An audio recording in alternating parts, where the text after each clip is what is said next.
go through last month's minutes and approve them, and then I'm going to do... We're gonna have to leave early because we started late. Yeah. Your pen? I am all set, thank you. And then once we're done with the minutes review, I'm just going to move new business to the top, which this month is a presentation by Willa JT, which we can get to then.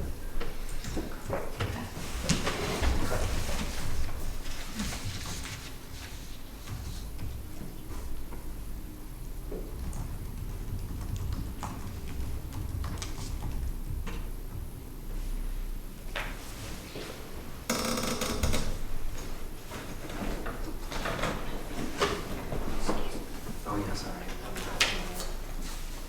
It is last month's agenda, but no, you know. I actually even put. Yes, I failed to attach this month's agenda. Bridget hasn't done her work yet. I looked at it last night. It's not. Typos don't count. It was kind of. The resprouting with the dash on. Where is that? That's the only thing I know. Last paragraph, under business, She did get a permit. third She line did up. get it, yeah. And then- Where it says in areas that are resprouting. Track. I knew she was doing some other data. Nice, good. I haven't seen her. Oh, hey. Gotcha. Now they're working on doors. So they just, yeah, I think everybody is, you know, fitting in a small pack. Can I give us any more copies of the tab? I'm gonna sit this way so I don't make sense of people here today.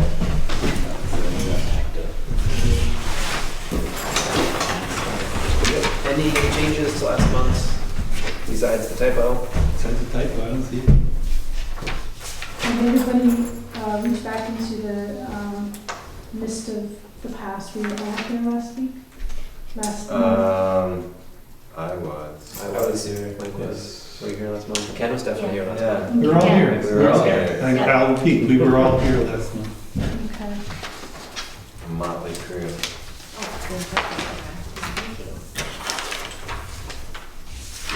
Mike, I don't know if we have another copy of the minutes. I'm sure they look great. I'm sure that I feel good about them. Oh, it quoted you Read them here online saying- before you- it quoted- Well, I did. I It read quoted them you here online. saying, oh, wait. You said that?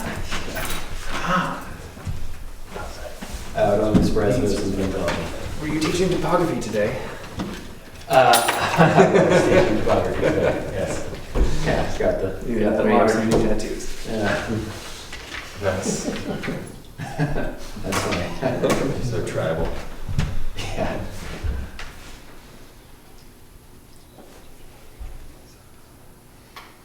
I'll once try reading it if anyone wants to motion to approve it. Let me know. Motion.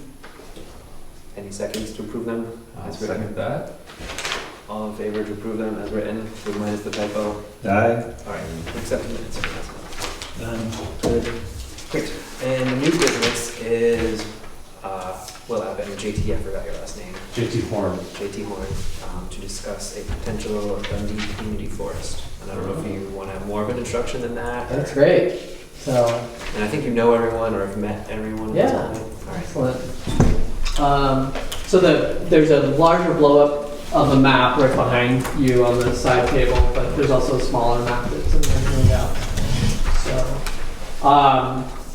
and I don't know if you've had a chance to read through kind of the bullet points, but the objectives for today is just to provide you all with a skeleton sketch of what the project is, to solicit any ideas or thoughts from you all regarding the initial public outreach phase, you know, what next steps on that might be, and then to formally request a letter of support for a forest legacy application. So really briefly, just running down the talking point list, the Beal family owns everything in the map in orange and purple. And so that is 1,335 acres in both Jackson and Bartlett. The idea here is that the purple parcels way up top behind Black Mountain would be sold to the White Mountain National Forest. The White Mountain National Forest is not particularly interested these days in acquiring additional land unless it shortens boundary lines or otherwise helps with the stewardship problem. So these two parcels do fit that bill, which is great. Also, the East Pasture Trail runs through those parcels, as you probably all know. So the remainder of the land, which is in, these disjunct aggregated patches, parcels, is all up and down Dundee Road, starting in Bartlett and then coming up and over the top of the hill down into Jackson, and then including land that butts up against Windy Hill Farm. Windy Hill Farm in the map is colored in salmon because it is a proposed donated easement match parcel for Forest Legacy, which I could get into later if you want to know what that means. So the current status of the project is that we're doing initial municipal outreach right now. The Trust for Public Land, mainly JT, has been in contact with the heirs of Mac Beal's estate for almost a year. Over a year? Over a year. Over a year now, represented through a real estate agent, Landvest. And the reason why we're coming to roll out the public knowledge about this project so late is because we just now signed an option to purchase the property. It took us a while to get to this stage. Properties, like the whole. Yeah. Yep. The whole package, so, we're gonna buy everything that the family owns other than their home, and then the Dundee Management Corp owns a little office building, that is, excluded from the transaction. So, but everything else would be included in the package. We've also, JT has written and submitted a Forest Legacy grant for $2.3 million, which would be about 60% of the project costs, and we'll hear in the spring of 2020 if that's successful.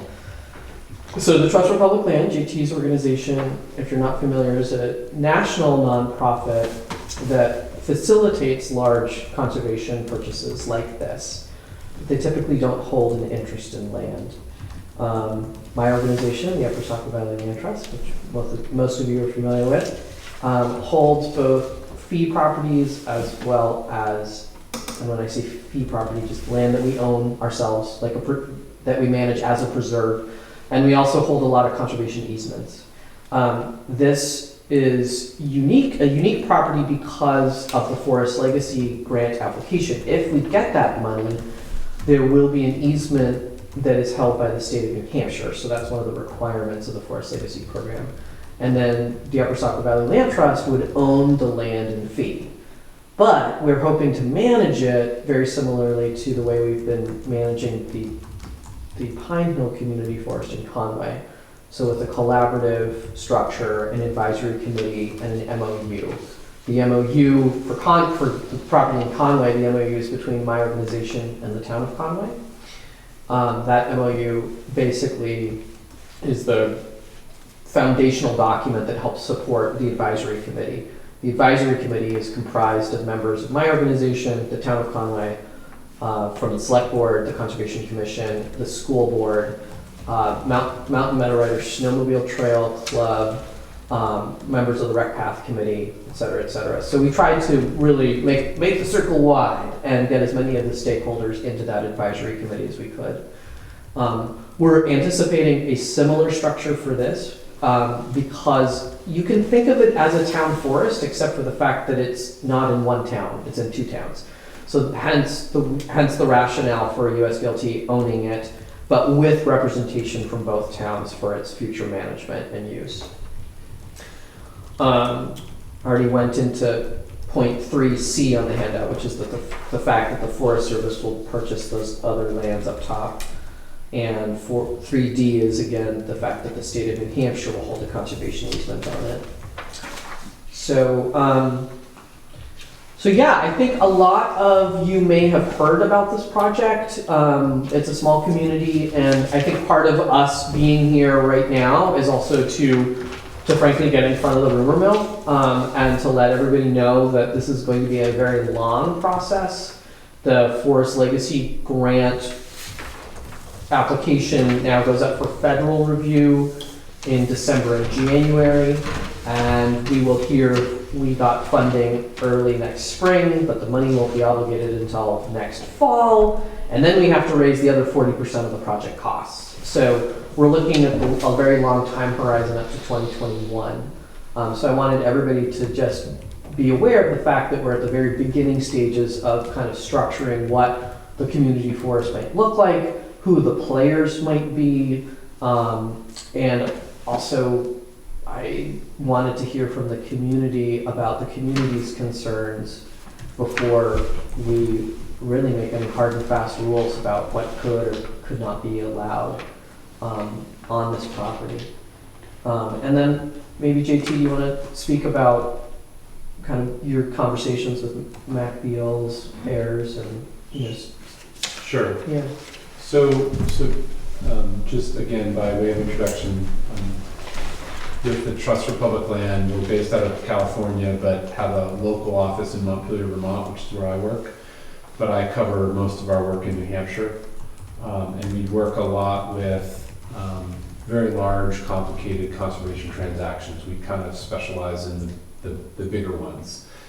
So Mr. Beal passed about 4 years ago, and the property is now owned by a family corporation, and it's the 4 shareholders, his 4 sons. And so they would like to sell the land because it's a big part of their inheritance, and it's worth quite a bit of money. But they also wanted to honor their father's wishes as a forester and a surveyor, and from what I understand, very much a conservationist. And so they've been very generous in giving us a long time horizon to assemble the money for a conservation purchase.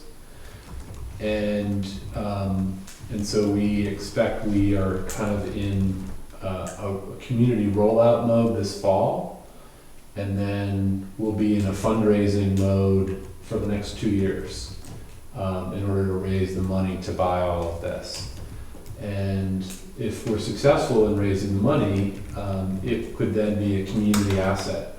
So, new trails, new backcountry ski opportunities, sustainable timber harvesting, hunting, all of those are part of the goals for a property like this.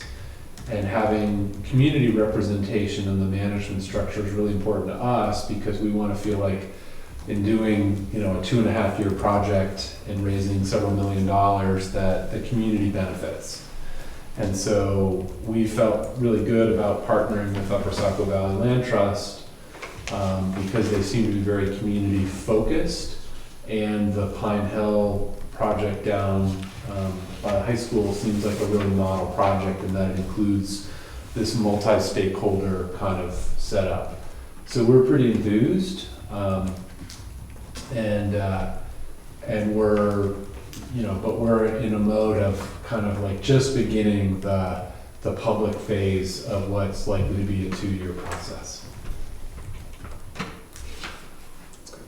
Maybe a little more detail about the Forest Legacy grant and the program. So we'd be seeking a letter of support, and the letter of support will be written to Brad Simpkins, the division, To the state. because they'd be holding the easement, and also they're administering the Forest Legacy program for the feds. The Division of Forests and Lands is the division that handles that. But it would also come with an affirmative right of public access, and there's not an obligation that you have to cut trees, but there is a strong push that you would have an active management program for the forest. It has to have a forest management plan that is written by a forester that's approved by the state, and the forest management plan itself has to be approved by the state. So the state would have some oversight here. And again, there are some amazing habitat features too on the land. There's over 100 acres of old growth, according to Rick Van Pol, who's done a 2-day kind of bio-blitz of the property for us, as well as bobcat dens, 5 rare plants, I believe 2 of which are state endangered. So And a lot of those rare occurrences are up on the talus slopes and higher elevation, which would be harder for timber harvesting to occur there anyway.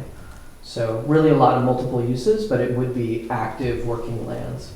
The Upper Saco Valley Land Trust also does plan to pay payments in lieu of taxes at current use rates. So this would not result in the loss of tax base. So I think that's important to note. That's a organizational policy throughout our service area. And of course, any timber revenue we would also be paying timber tax on. So this shouldn't represent a loss of tax revenue to the town in any way. So yeah. And just maybe one final thought is that this is the same process and same model we've done in a lot of towns in New Hampshire. So Randolph Community Forest, Errol Community Forest, Milan, Freedom, Meredith. We've done this in a lot of towns all over the state, and essentially it's the same playbook. It's a federal grant, try to match with state and local funding, private grants. But the key from a funding point of view is this federal Forest Legacy Grant. That's sort of the anchor funding, and then we try and leverage off of that. But if anyone's hiked or skied up on Crescent Mountain in Randolph or done stuff like that, it's the exact same kind of. We were the group that helped Randolph get that created and sort of get that off the ground, and we have a specialty in these community forest projects. Right. So what are your questions? Seems exciting. Yeah. Questions? I mean, are there any other, maybe you can't answer this, but are there any other players involved on the other side of the spectrum? I know, are there other Funders? corporations or people interested in trying to basically do what you're doing for a different organization? Like, is anyone else interested, let's just say, in the same property? Oh, No, No. we have a purchase contract with the family, and we've waited to do this rollout until we had a binding contract. Okay, So good. we have a firm purchase agreement in place. All right, good. I'm just kind of curious, Conway and Albany town forests weren't done this way? Any reason why? Just out of so curiosity. yeah, so Albany Town Forest was another Trust for Public Land It project. was, okay. Yes, different project manager was Greg Caparosi out of the Portland office. Okay. And then, of course, the irony of the Albany Town Forest is that most of it is in the town of Conway. So, again, it straddles the town line, which is a good point. I wasn't around when that was being structured, so I'm assuming that, I'd be guessing, but I would assume that I think the impetus for that project came from the Albany selectmen that then formed the Albany Conservation Commission. They had their eyes on that property, and they approached the Trust for Public Land first. Upper Saco Valley Land Trust was brought in towards the end. We closed on that project in 2012, and I was hired in 2012. So I think we came in at the very tail end of that because there needed to be an easement holder for that property. And so we were identified as the easement holder. We also helped fundraise. We raised $70,000 for that project, but the total was much larger than that. It was really Rob Nadler, Port Hansen, Steve Knox. Those were the people that were driving that project forward at the town level. So that was really town initiated. This particular project, the real estate agent sent an email out to the Trust for Public Land, Upper Saco Valley Land Trust, Tin Mountain, New England Forestry Foundation. The family wants to sell, and they would like to sell for conservation first. Yeah. So they basically put a request for proposal out to every land trust in the state and made us compete, essentially. And basically what they wanted was to have a conservation outcome and to get the fair market value of the land, they weren't in a position to donate. And so, again, we have this specialty in federal funding and larger, more expensive projects. And so we took the bait and said, we'll buy it from you and try and achieve a conservation outcome, which were the two things that the town wanted. And instead of closing in 3 months like you would when you buy a house, we said, how about we close in 3 years and give us the time to go through this process? And so the compromise that we arrived at essentially is that we get this long time horizon to try and assemble, $3.5 million in order to make all this happen. Pam, was your question, you said that Albany and Conway? Well, Pine Hill didn't go, you said it didn't go through TPL. So Pine Hill Community Forest did not go through TPL. Not as complex. Frankly, it was it was not as complex. It seemed like an easier project. It ended up being a very complex project because of abutters and encroachments and power lines and lovely things like that. But it was not as complex, and we did go for some of the same funding sources. So the big one here. So the way without the $2.3 million here, this project would not go forward, and will not go forward. I mean, we don't have it yet. And for Pine Hill, so the total budget for this project is that Forest Legacy grant. That's only 60%. So the total budget is 3.5 or north. The total budget for the Pine Hill Community Forest was $900,000. So it was a quarter of the price. But we looked to. We did talk to Forest Legacy, and Forest Legacy said it's not large enough.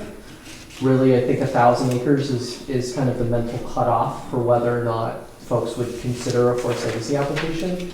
But the other grant sources that we looked at for that project that we were successful with was LCHIP, the Open Space Institute's Community Forest Fund, and a host of smaller funds like your Moose Plate grant and things like that. So we'd be going after the same funding sources for this one, but after we have the guarantee that the Forest Legacy grant is in. So that kind of gives you, It's the green light. yeah, exactly, to get the funding from the other smaller. That's Yeah.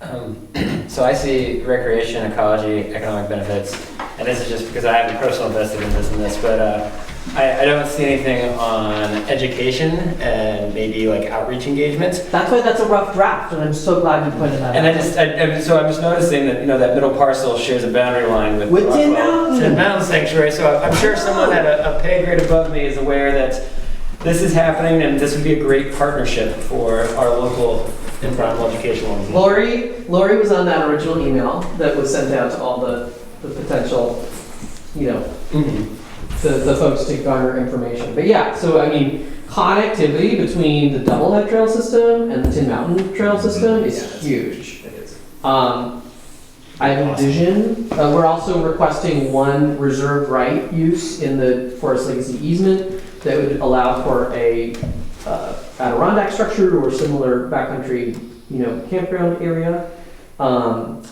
There's an amazing trailhead opportunity down here. There's a big flat road that was put in. You'd never know it was there, but it's big, broad, wide, flat road that kind of gently climbs the slope.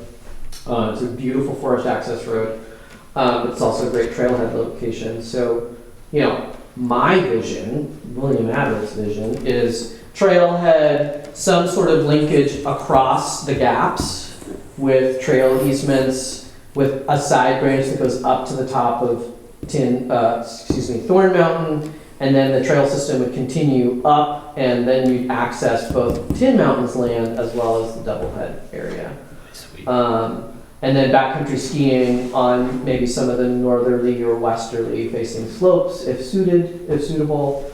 But those are just my ideas, and I think one of the other questions we have for this group is what should the community rollout look like here? Because we really want to put the community in this community forest. And we don't want it to be William Abbott's community forest. We want it to be all of your ideas, some of which may be impractical or too expensive, but let's get them on the paper. And so for Pine Hill down at Conway, we had like a afternoon, evening session with pizza and soda and a whole bunch of mock-up maps, and we had people wandering around and sketching out, what they wanted. And a lot of those preliminary back-of-the-napkin ideas are now being incorporated into the formal trail plan for that property. So, so that's an idea, kind of an interactive session in Conway with everybody putting sticky notes on different maps. Another concern that has been brought up already is affordable housing concerns.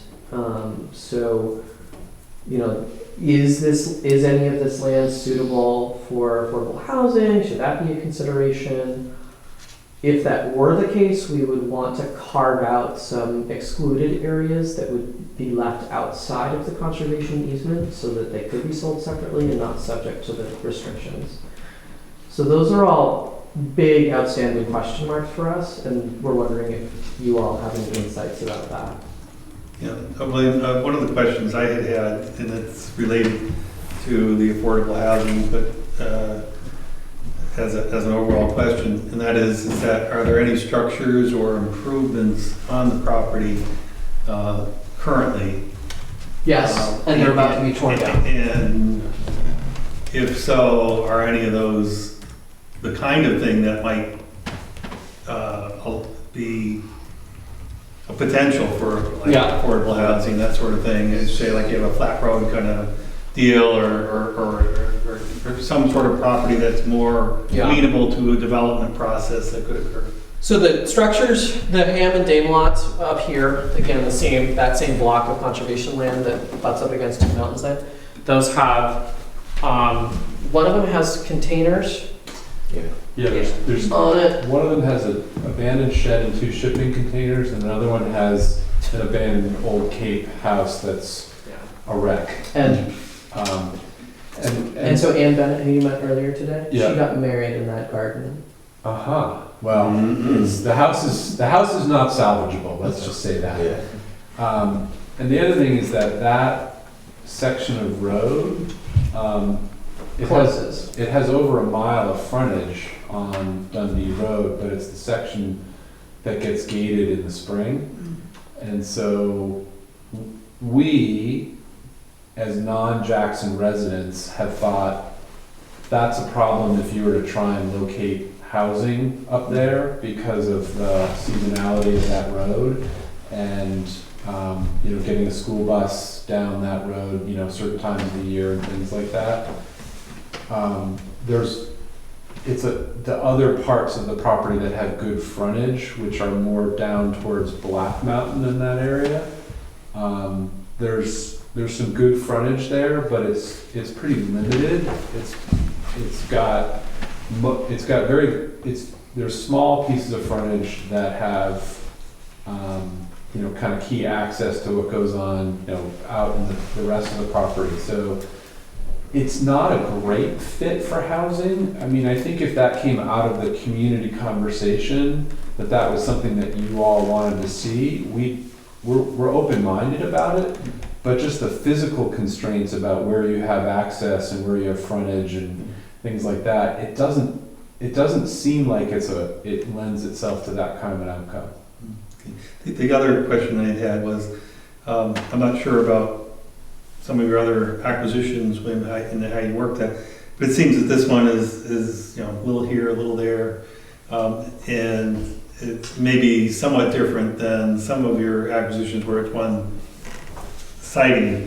My question then would be, in terms of a management process, assuming this moves forward and you get there, how do you manage, market, if you will, the things that you're looking to do in a way that makes it accessible for the town and for folks to get to? Manage, market? In other words, it's like, you have some here, some there, and Just the like, disjunct nature of the parcels? yeah. Well, I'm trying to get some folks to come on board. We're trying to fill the gaps, but frankly, I mean, land trusts can't work with landowners unless they're willing landowners. And so far, the answers have been maybe, Yeah. probably not. You know, the big gap is the Dinsmore property, which is below the old Tyrol ski area. And that's 300 acres in there. There's 2 other intermediary landowners in that same break. So now all of a sudden you're not working with one landowner on the purchase of, you know, this community forest, you're working with 4, you know, so trying to fill in the gaps could make the project vastly more complicated, and at least right now. And I also don't want to slow up the purchase of these lands. I'm not suggesting, I guess my question would be the flip side of that, assuming that it goes through, this is the only way it goes through. Yeah. Hopefully the other parcels will come in and we'll be able to fill in gaps later. But also just in terms of a management strategy for that, I think the issue, almost all, you know, issues or violations to conservation easements happen along boundary lines, right? So by filling in the gaps, we'd be lessening our overall stewardship burden in the long run. Well, just another thought on this, which is that you can have a trail system in any of these little blocks. And, you know, maybe the middle block is more focused around connecting to Tin Mountain and the hiking and stuff there. Maybe the piece that's up around Doublehead Mountain is more focused on skiing. And maybe the stuff in Bartlett is more on biking. I mean, there may be ways to use the fact that it's broken up to your advantage by designing the outcomes differently for different blocks. And that the community input of what do you want to see, how do you want to use it, is actually, you know, part of how you arrive at that final management plan. And so, you know, there may be pieces that are, you know, managed in different ways, in different chunks, in a way. I was kind of trying to beg the question. Yeah. You know, Yeah. in terms of thinking about it, and also from a marketing perspective to the town and to the community. You know, understanding how it is your expectations are for you know, use, and trail development, if trail development is something I do, forest management, if that's something that looks, you know, a particular block is more suited towards that because of whatever. I don't even know what I'm talking about. But understanding that, and because I'm looking at it and going, you know, it's not one thing. It's a lot of different things, and each of them is likely to have different character. Yeah, that's a good point. So the Bear Pod transactions that happened in Conway and Freiburg are very similar. So it was a whole bunch of parcels, kind of. They weren't as closely tied to each other as this is. There was a whole bunch of parcels that came on the market all at the same time, and they were purchased by the Nature Conservancy and by Tin Mountain. And each of them definitely has a different flavor. So East Bear Paw is one of the Bear Paw lands, and that's now developed with mountain biking trails. But there's White Lot Brook, which is developed with a couple of remote campsites for Tin Mountain's purposes. So they've done that path. So that's a really strong model to go after. I do think that a connector trail, though, could be really exciting and help to bridge the gaps between these disjunct parcels. So, but again, that's just me. That's the William Abbott community for us, as opposed to the collective. When you say fill gaps, that's just potentially trying to have easements on the properties between them, or just Or purchase them, or somehow have them have a conservation outcome. Right. So that we're not talking about, you know, some future subdivision 100 years in the future that would sever what at that point would be have become a community asset. Right. Yeah. This is something that is probably way down the lines in terms of management and planning, but I can foresee being a question you would get very early on, and that's, I'm sure you've already thought about this and know this, but the past 2 years, there's such a big deal with parking on Dundee Road in regards to the doubleheads, and I could just see people coming right, I mean, just as you roll this out, I could just see certain community members coming right out and saying, this is such a, parking's been such a nightmare up there, and now you're gonna bring more people, bigger impact, and, what are you gonna do to relieve congestion and making sure there's adequate trailhead parking, yada, yada, yada. And I realize that answer is way down the line in the planning process, but I could see that being someone, like if at a community rollout, I could see there being certain community members, that would be like question number one. Right. You'd say, hi, I'm Will Abbott, and they'd say, where are you gonna put all those cars? Right. So just something to, So just, it's hard to visualize, and our scale of our map isn't very good, but this piece, sorry. this piece right, At the bottom of the Doublehead Trail. right here, well, the Doublehead Trail is right here. Yeah. And the trailhead got relocated to just off the property boundary. It's the old office thing down Yeah, so there's a big hayfield right here. Basically, in the negotiations with the family, they originally intended to keep all of that hayfield, but because that hayfield is kind of the gateway to get into this big block back in here, we have rights to get half of that hayfield, with the intention being that it could be parking, it could be a log landing, it could be a trailhead, and that it makes this big block much more functional if you can have parking and access, and for logging too. And so, That's across from his wife's old house, right? that's right. Yeah. So the family still owns that house, and they use it as a Airbnb, and, the family does stay there. Oh, yeah. I know it now. There it is. Yeah, Right it's, below Bama. and so for that block, as well as the other blocks, we made sure we got enough frontage to be able to hopefully have adequate parking. Now, we'd be looking at needing to,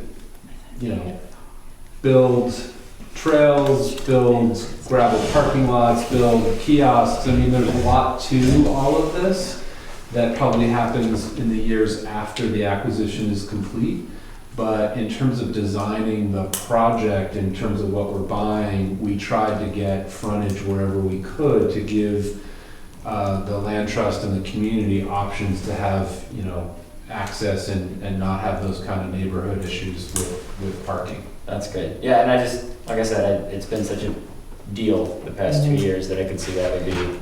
So one of the best proposals that I've heard in a long time for mountain biking parking, relating to the Kearsarge neighborhood down along Hurricane Mountain Road, where there's a lot of conserved land, no parking, and then the Kearsarge trailhead parking lot is also abysmal.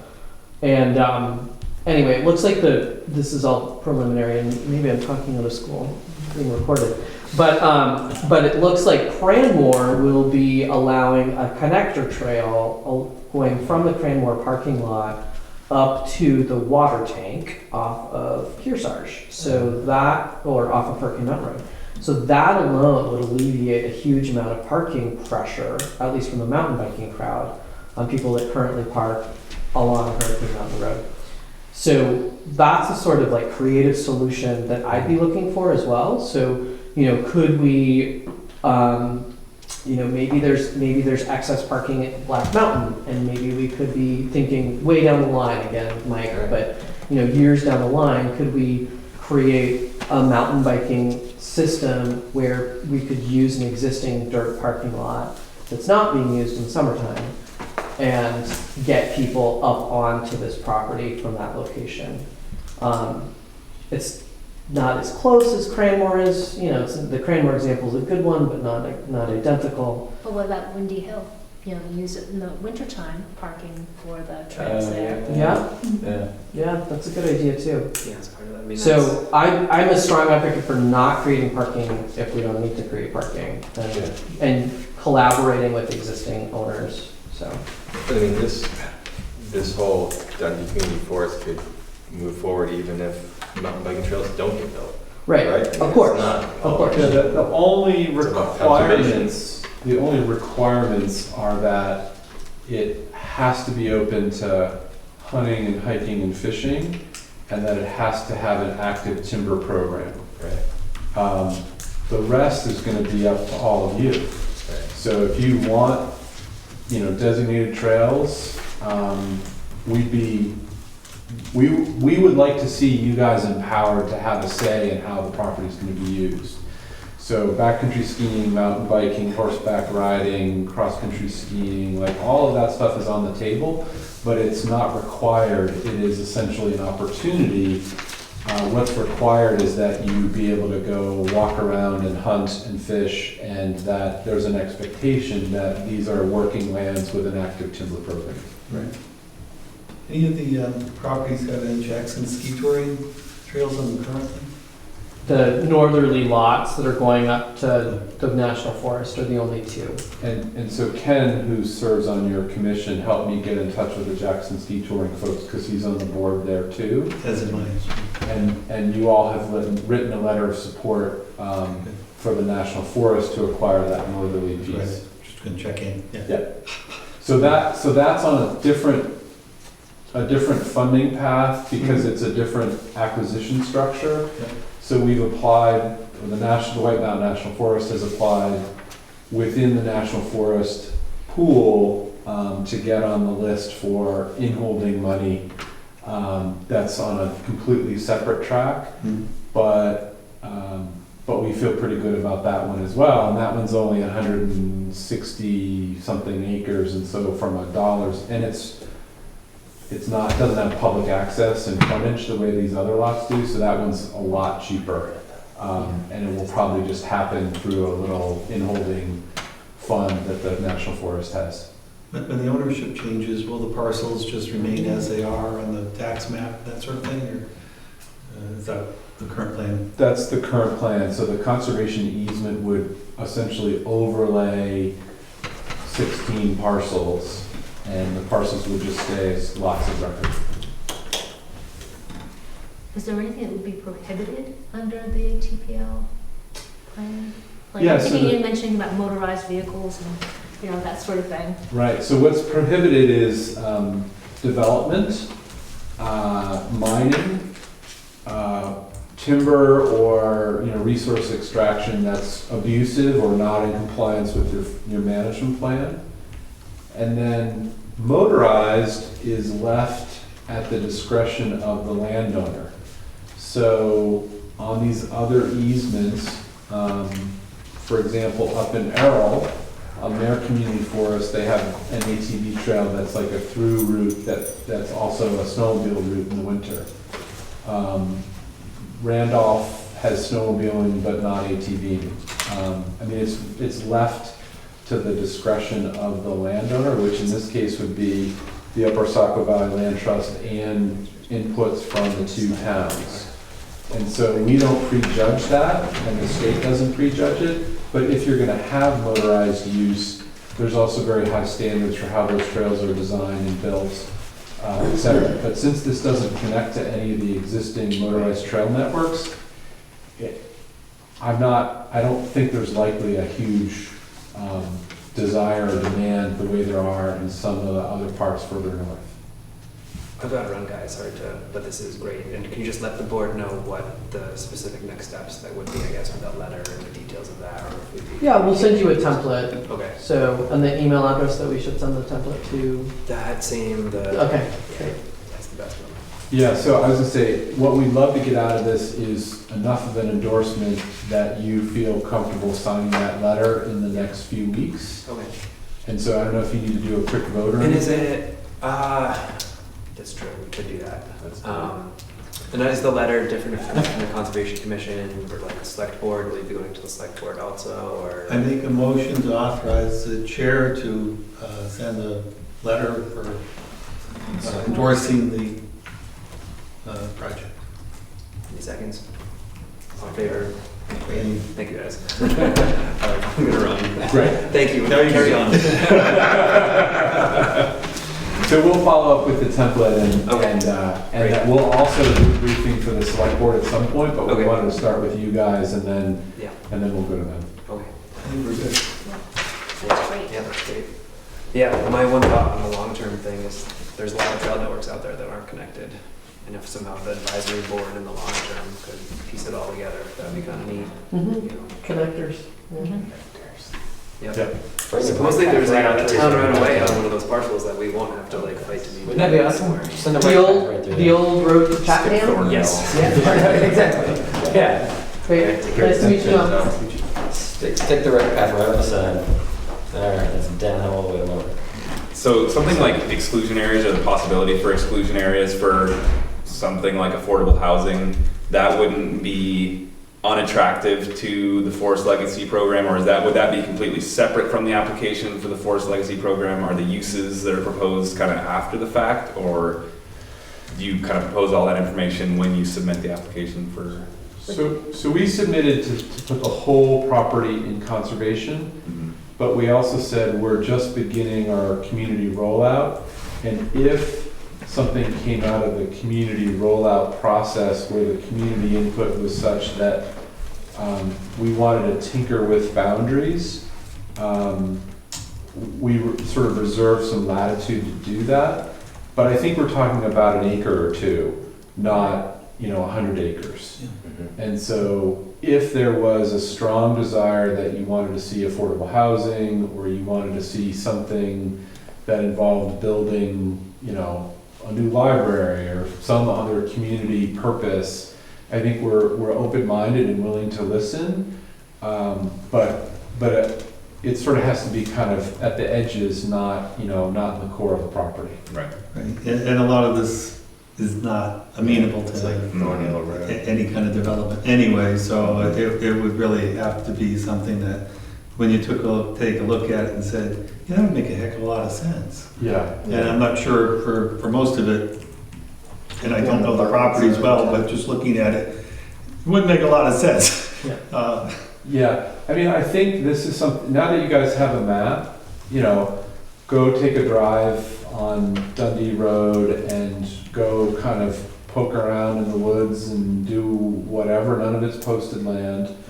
And if there is some purpose that you feel strongly needs to be considered, I would say let us know sooner rather than later. And the one place that I think is the most likely, as I've looked at the property, is kind of right near where the old trailhead was for the Dundee access. So that would seem the closest to a paved road and where you have fully your access. The rest of it's, I ride my bike up that way and it's like, oh, some of the, you're looking at dirt road and you're looking at stuff that wintertime, not a really good idea to be on those roads anyway. Yeah, and so I think if, it's now that we're in this public phase, I know Jackson has, an affordable housing committee, and we've, in some of the quiet outreach we did before we had a signed contract, people gave us a heads up that that's a real community conversation here. So we're happy to engage at whatever level, but, we're trying to also honor the family's wishes, and they're very oriented towards a conservation outcome, so, yeah. I'm also on the planning board and Okay. involved with the affordable housing activities as well, so. Yeah, and so if you, if as a planning board member or on that affordable housing commission, if you'd like to have us come and visit, we're more than happy to come. If you would contact Scott Patrick. Okay. Scott's the lead person on that. You may have already answered this, but if, let's say you go to town of Bartlett and they have issues with doing endorse, would you still go forward with the northern parcels, or is it all one kind of deal? It's all- I mean, I don't know why they wouldn't, but. Oh, no. We actually, this is a double header for us. We just met with the Bartlett Select Board 2 hours ago, so. Oh. Yep. They're on board, Great. so. Good. I can't imagine we wouldn't be. Yeah. Yeah, and just, because it's 2 towns, we feel like the partnership with the land trust as the landowner with the advisory board made up of representatives of the 2 towns is a way to kind of keep this all feeling coherent and managed, you know, as a two-town project. Our experience of trying to do it as a true town forest with two different municipalities owning land, it was gonna end up becoming like too administratively complicated. And frankly, what I also was advised is that you guys are a very strong town conservation commission, and Bartlett's commission isn't quite as strong in terms of having the horsepower for actually running a timber operation, a trail building operation, all of that stuff that could be, you know, active on something like this. So again, this idea of a nonprofit land trust owning with community input, school input, Jackson ski touring input, Tin Mountain input, I mean, like all of that designed, we feel like is sort of the best path for success. And it's a little different than the way we've done it in some other places, but you know, if you guys have strong counter proposals, you know, we're all ears, but we're sort of rolling it out with this structure because in looking at all the alternatives, we feel like this is the thing that's likely going to set it up for the best long-term I success. think you've done a good job on this. I think that your approach is likely to be more palatable. Yeah, that's good. Exciting. We've all wondered what was gonna happen when Mac Beal passed away, so Yeah. it's like, Well, don't start cutting ribbons and popping Oh, yeah. champagne corks yet, because we're basically at, we haven't raised a dollar yet. So we have to go raise many millions of dollars in order to make all this happen.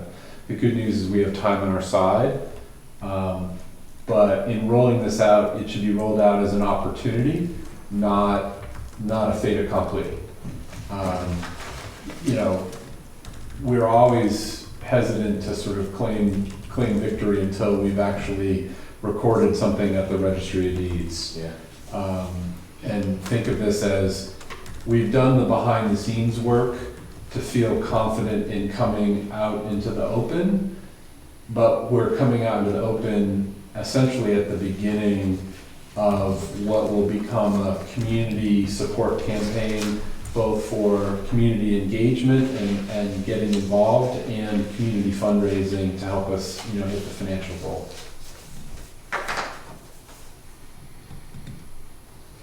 Still exciting.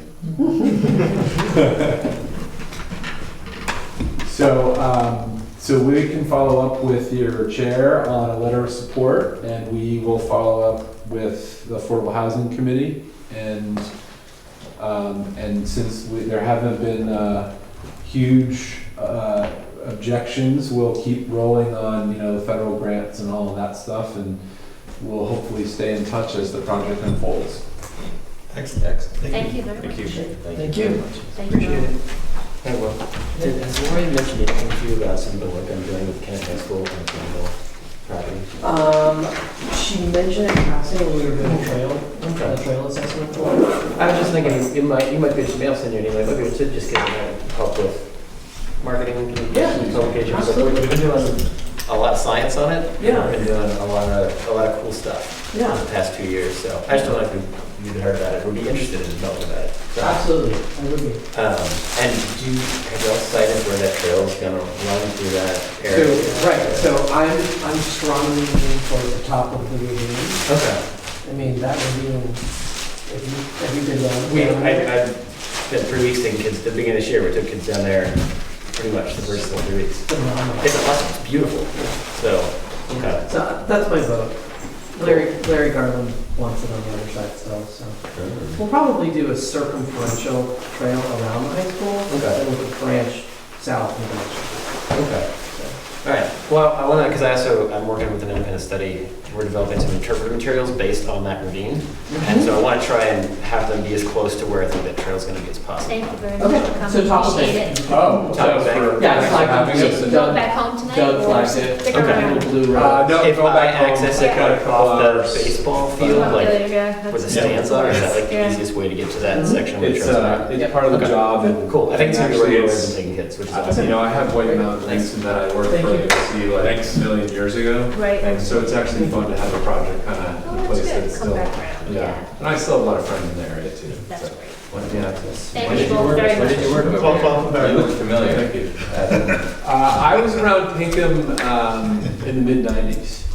And then I also worked for the Appalachian Trail Conservancy for 10 years, between AMC years and Trust for Public Land years. But I'm also, a runner and a hiker and a skier, and so I'm, Familiar face one way or the other. Yeah. In the mountains. I usually go to Gorham, Randolph, end of things, so like coming south of the Notch is like it's a To the good. land of traffic. Coming to the city. Nice to meet everyone. Thank you. Bye-bye. Bye. Bye. See, I have to leave too, so Thank you. do you have another? We need to vote. Do you need to vote on anything? Yes.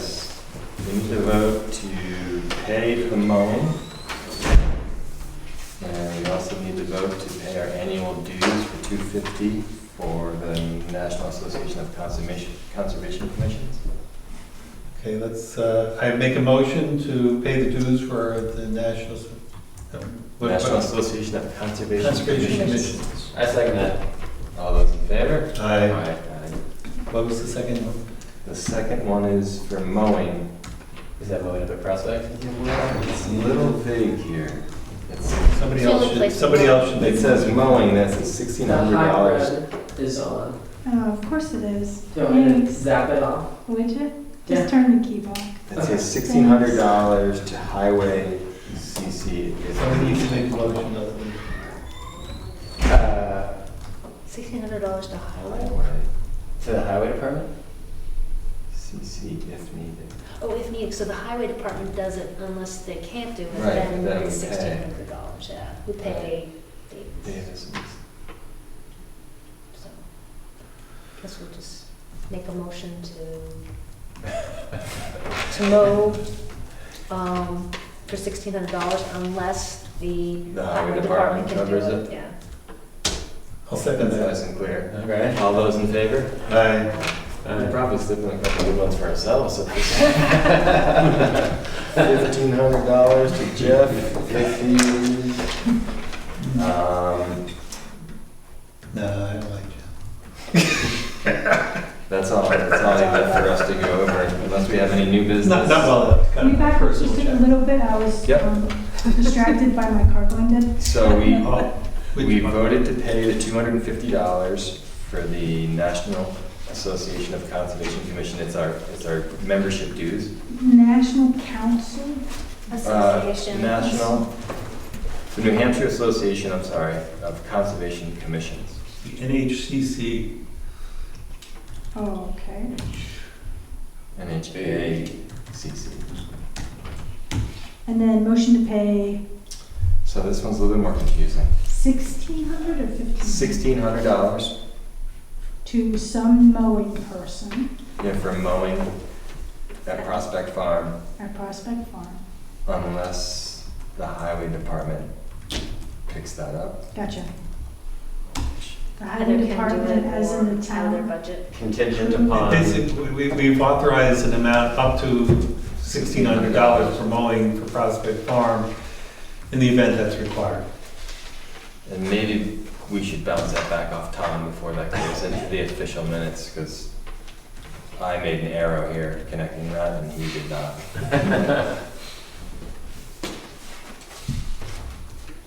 Any It other just seems like business? 1,600 is a lot more than we were paying in the previous years for Upper Prospect. That's why that number I don't sounds. know. They may not be wrong. I can't. About 1,300, I think, might have been another Yeah, number maybe you're I right. recall, but 16 sounds higher. Yeah. It's $500 So is this a discussion regarding payment? Well, we needed to vote. We needed to authorize an amount up to. Okay. Thanks, Nice, Pam. guys. Okay. Bye. Is that everything, Brian? I think that's it. That's it? Okay, good. Bye, Susan. Anything else? The only other thing is, I know we still have a bunch of chips, we need to schedule some activity on that. And do we want to do that, or we want to just leave them piled there until spring? Or chip away at it. There's no part, I didn't even say there's part on that.